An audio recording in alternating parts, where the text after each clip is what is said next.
इस वक्त हम रोहतास जिले के सासाराम तकिया में हैं, जहां के तकिया मोहल्ला में एक अजीबोगरीब मामला पिछले 1 फरवरी की जो घटना हुई थी, वो उत्तर प्रदेश के वाराणसी में दर्दनाक घटना कहा जाए। रोहतास की बेटी को हत्या कर दी गई थी और उसे फांसी के फंदे में लटका दिया गया था। और उनके लिए क्या कुछ हुआ, आइए इस वक्त एलएमबी की इंडिया की टीम जो है उनके घर पर पहुंच चुकी है। उनके माता पिता दर दर के ठोकर खा रहे हैं न्याय को लेकर, लेकिन क्या अब तक उन्हें न्याय मिला या नहीं मिला, क्या कुछ है और किनसे मिले, हम उनसे बात करने की कोशिश करेंगे।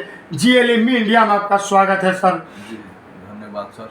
क्या हुआ आपकी बेटी के साथ? मेरी बेटी के साथ 31 जनवरी 2025 को रात में बात हुआ। वो सही सलामत थी, सब चीज़ ठीक था। वीडियो कॉलिंग पर बात हुआ, अपनी मम्मी से बात की, वो खुश थी, सुबह आने वाली थी। अब प्रक्रिया में क्या हो रहा है, क्यों डील हो रहा है? उसमें 1 फरवरी को फ़ोन आया कि आपकी बेटी नहीं रही, आ जाइए आप लोग। तो हम लोग आनंद फानंद में गए कि क्या बात है, इस तरह के क्यों बोल रहे हैं लोग। गए, देखे कि मेरी बेटी को बेड पर सुलाया हुआ है इसी तरीके से, और ये फोटो पुलिस से काफ़ी झड़प के बाद मिला। इसके बाद वहाँ के पुलिस बिना पंचायतनामे पर साइन कराए सीधे लेकर पोस्टमार्टम हाउस भाग गई।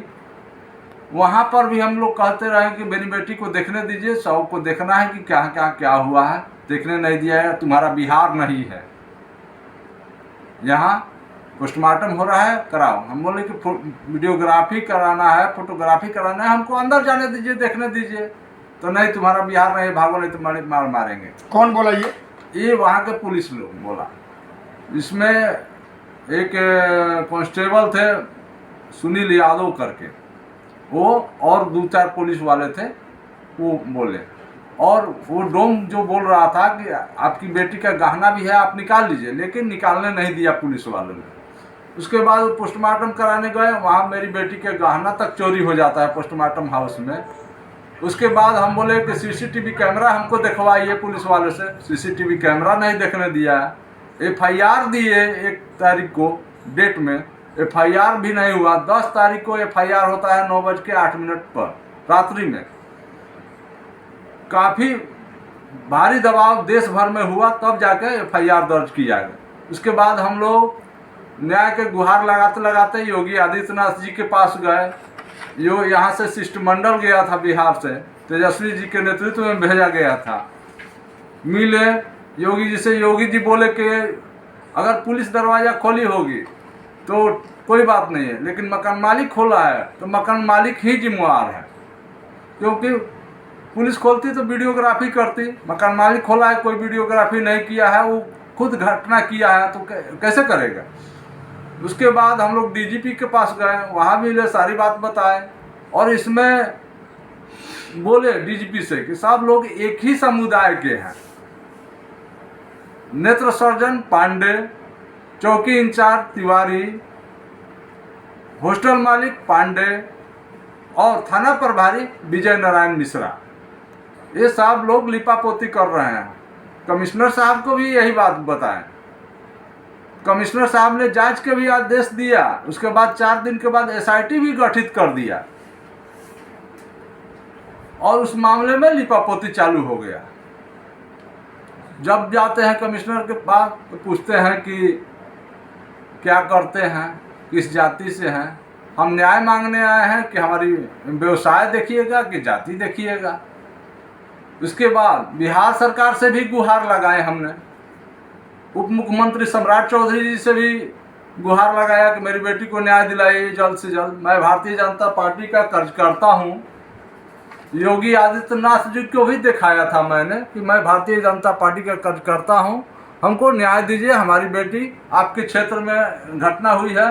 प्रधानमंत्री जी बोलते हैं कि बेटी पढ़ाओ बेटी बचाओ का नारा देते हैं, वो अधूरा रह गया। और योगी आदित्यनाथ जी बोलते हैं कि हमारी पहली प्राथमिकता है बेटियों और महिलाओं की सुरक्षा। फिर आपको न्याय क्यों नहीं मिल रहा? हमको न्याय नहीं मिल रहा है, ये बड़ी बात है। वहाँ के कोई मंत्री हैं या उप मुख्यमंत्री हों, वो शामिल हों, या कोई विधायक शामिल है इसको लिपापोती करवाने में, या प्रशासन के लोग खुद इन्वॉल्व हैं। यानी हत्या कर दी गई। आप जैसा देख रहे हैं, एक खिड़की से बांधा हुआ है, एक पैर जमीन पर है, एक पैर चौकी पे है, और ये 2 गमछा का इस्तेमाल किया गया है। कोई बेटी अपने से कैसे बांध सकती है पीछे में गमछा, पीछे में, आगे में भी नहीं। वो गांठ बांधा हुआ है। इस फोटो में गांठ साफ नजर आ रहा है कि गांठ है। और ऊपर बांधेगी कि नीचे बांधेगी, और नीचे ऊपर बांध भी गया तो पैर जमीन पर है, एक पैर चौकी पर है। ऐसे कैसे हो सकता है? पुलिस लिपापोती कर सुसाइड का रूप देना चाह रही है, जो कि असंभव है। इसमें कहीं से भी कोई गुंजाइश नहीं है, एकदम सरासर हत्या है। और इसके साथ दुराचार भी किया गया है कि जैसा कि वो एक फोटो है, मेरी बेटी जो है ये ड्रेस ट्रैक सूट में पहनी हुई थी, जो वीडियो कॉलिंग पर बात हुई थी उस रात को, ट्रैक सूट पर पहनी हुई थी। उसका ट्रैक सूट नीचे फेंका हुआ है और ये कपड़ा बदल दिया गया। एक कपड़ा जो है लोअर और टी शर्ट में है, और सुबह आने वाली थी तो ये ड्रेस निकाल कर रखी थी कि हम ये पहन कर जाएंगे, सुबह हमको निकलना है। सारा बैग पैक भी है, और मकान मालिक द्वारा कृत करके, पूरी मकान मालिक शामिल है, फैमिली, और उसमें के कुछ संदिग्ध लड़कियां भी शामिल है इस हत्या में, और बहुत बड़ा साजिश के तहत किया गया है। क्या नाम पड़ेगा आपका? मेरा नाम सुनील कुमार कुशवाहा, मेरी बेटी स्नेहा कुशवाहा, जो कि वाराणसी में हत्या हुआ है। जैसा कि आप सुन रहे थे कि स्नेहा कुशवाहा के पिता, इन्होंने अपनी दर्द भरी कहानी जो है चैनल के माध्यम से सुना रहे हैं। ऐसे में हम पत्रकार होने के नाते भी मुझे भी इस बात का फक्र हो रहा है कि ऐसे सबसे बड़ी बात है कि इतनी घिनौनी हरकतें जिस तरह से किया गया है, यानी कि बिहार सरकार और उत्तर प्रदेश सरकार, जो कि संसदीय क्षेत्र बनारस प्रधानमंत्री जी का है, वहाँ इस तरह की अगर कृत्य किया गया है तो जाहिर सी बात है कि सरकार पर भी कई सारे सवाल या निशान खड़े हो रहे हैं। एक पिता और एक माता अपने बेटी की न्याय के लिए गुहार लगा रहे हैं। कई मंत्री के पास गए जो कि भाजपा के ही रहने वाले हैं। इन्होंने भाजपा के एक कार्यकर्ता भी है, जब भाजपा के कार्यकर्ता की बेटी के साथ न्याय नहीं मिलती है तो जाहिर सी बात है कि आम लोगों के साथ क्या कुछ होगा, ये तो फिलहाल आने वाला वक्त बताएगा। इस वक्त हम उनके माता के पास भी है, उनके माता का दर्द जानने की कोशिश करेंगे क्या कुछ हुआ है। जी, क्या नाम पड़ेगा आपका? मेरा नाम जूही देवी है। क्या हुआ न्याय के लिए, क्या हुआ आपके साथ? हमको तो अभी तक कुछ न्याय नहीं मिला। अभी तक आश्वासन मिल रहा है कि काम हो रहा है, जांच चल रहा है। जब जाने पर बोलता है कि जांच चल रहा है, ऐसा कुछ नहीं है, आपकी बेटी सुसाइड की है, ऐसा बोल रहा है लोग। ऐसा कुछ नहीं है। जबकि हम उस रात बात किए थे, बहुत अच्छे से बात की, खाना पीना जो भी खाई थी हम भी खाए थे, सब बातचीत अच्छे से हुआ। पूछी भी मम्मी आप लोग आ रहे हैं लेने ना कि सिर्फ पापा, तो हम बोले कि बेटा पापा से बात करके बताएंगे कि हम दोनों आएंगे कि सिर्फ पापा जाएंगे। तो बोली ठीक है मम्मी जा रहे हैं पढ़ने, तो हम बोले ठीक है बेटा सर सकेरे सो जाना, सुबह में उठना भी होगा, हम लोग आ रहे हैं। कितने बजे घटना, कितने तारीख को घटना हुई है? ये 31 जनवरी के रात में बात हुआ था, 1 फरवरी के सुबह ये घटना हम लोग को मिला देखने। देखिए, इनकी माता जी थी, इन्होंने सारी बातें जो है बयां कर दी।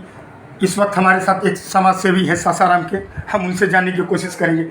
जी, क्या बहुत बड़ी घटना इस सामने आई है, क्या कुछ कहेंगे आप? LNN TV को मैं पहले धन्यवाद देना चाहूँगा। जो आपने ये जो कृत्य हुआ है उसको उजागर करने के लिए आपकी हिम्मत है, और मैं आपको शुभकामना देना चाह रहा हूँ कि आप ऐसे जिसके साथ घटना घटती हो, आप अपने चैनल के माध्यम से उसको दिखाने का प्रयास जरूर करें। पहले तो मैं इस मंडल का अध्यक्ष भी हूँ बीजेपी का, और पार्षद का प्रतिनिधि हूँ। ये हमारे वार्ड के निवासी हैं, इस नाते इनके सुख दुख में खड़ा होना मेरा कर्तव्य बनता है। रहा चीज़ प्रशासन की, यहाँ पर ये जो सासाराम की धरती है, ये वीरों की धरती है। शेरशाह, निशान सिंह, जगजीवन राम, मीरा कुमार, एक से एक महापुरुष धरती से पैदा हुए, लेकिन ये धरती सासाराम की ऐसी कलंकित हुई है जो कि यहाँ की बिटिया को अभी तक देश से न्याय नहीं मिला। ये बच्ची बनारस से पढ़ती थी, जो कि हमारे यशस्वी प्रधानमंत्री मोदी जी का क्षेत्र है, और उनके क्षेत्र, उनके जो पीएम हाउस है, पीएमओ है, उसके बगल में ही ये रामेश्वरम हॉस्टल है। हम लोग वहाँ गए हुए थे और इन्होंने बहुत प्रयास किया कि मेरी बेटी को न्याय मिला। उनको बेटी के साथ गलत करके और उसको फांसी का फंदा बनाकर टांग दिया गया, जो देखने के बाद भी दिल दहल जाता है। इनके पास एक से एक नेता है, सबने आश्वासन दिया तो हम आपको न्याय दिलवाएंगे। इन्होंने जाकर जोगी जी से मिला, वहाँ के प्रशासन पदाधिकारी से मिला, पता नहीं उत्तर प्रदेश की प्रशासन कहाँ सोई है, नपुंसक हो गई है। अभी तक इस बिटिया को न्याय नहीं मिला। कहाँ गया वो जो जोगी जी का, जो कि बुलडोजर चलवाते हैं, आज तक क्यों नहीं बुलडोजर चला? मैं जानना चाहूँगा। मैं कोशिश करूँगा, जब तक इनको न्याय नहीं मिलेगा, इनके साथ कंधे से कंधा मिला करके सड़कों पर मैंने उतरने का काम किया था और मैं आगे भी उतरूँगा जब तक न्याय नहीं मिलेगा। आपका नाम? ब्रजेश कुमार सिंह, मंडलाध्यक्ष बीजेपी सासाराम, वार्ड पार्षद प्रतिनिधि।